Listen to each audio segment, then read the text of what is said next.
নমস্কার সকল দর্শক বন্ধুদের আরও একটা নতুন ভিডিওতে অনেক স্বাগত। যারা আপনারা বাড়িতে এরকমভাবে ঝিঙে গাছ লাগিয়েছেন তারা হয়তো অনেকেই লক্ষ্য করছেন যে ঝিঙেগুলো এরকম লাল হয়ে ঝরে পড়ে যাচ্ছে। এটা কেন হচ্ছে? তো আমার গাছেও এই সেম পদ্ধতি হচ্ছে, সেই কারণে আমি আপনাদের দেখালাম।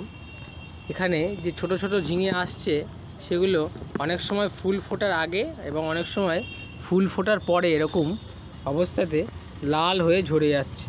তো এর মূল কারণ হলো দুটো হতে পারে। এক, এই গাছে ফাঙ্গাসের আক্রমণে হতে পারে, আবার পোকার আক্রমণ হতে পারে।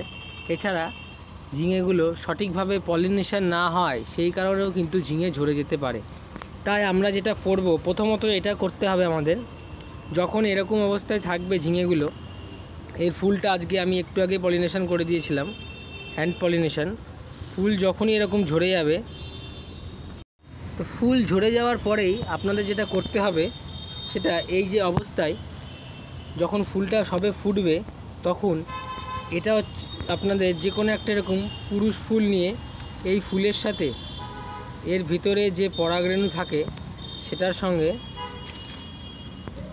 এই পরাগরেণুকে ছুঁয়ে দিতে হবে।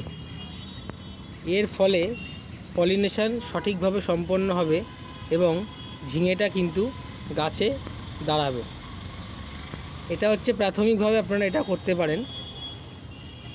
এছাড়া আপনারা আর একটা কাজ করতে পারেন, সেটা হচ্ছে আপনারা যে কোনো কীটনাশক এবং ছত্রাকনাশক, বিশেষ করে সাইপারমেথ্রিন বা এই জাতীয়, এর সঙ্গে আপনারা সিস্টেমিক ইনসেকটিসাইড ব্যবহার করতে পারেন, যে যেমন করবেন।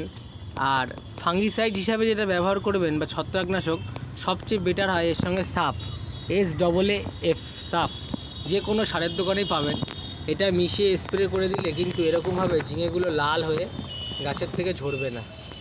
আমার গাছে হয়েছে, আমি স্প্রে করছি, তো আমার মনে হচ্ছে যে আস্তে আস্তে ঠিক হবে। এরকম অবস্থাতে স্প্রে করে দিলে কিন্তু এগুলো দাঁড়িয়ে যাবে। তো এই আজকের ভিডিও, আপনারা একবার করে দেখতেই পারেন, আশা করি দাঁড়াতে পারবে আপনাদের গাছে ঝিঙেও।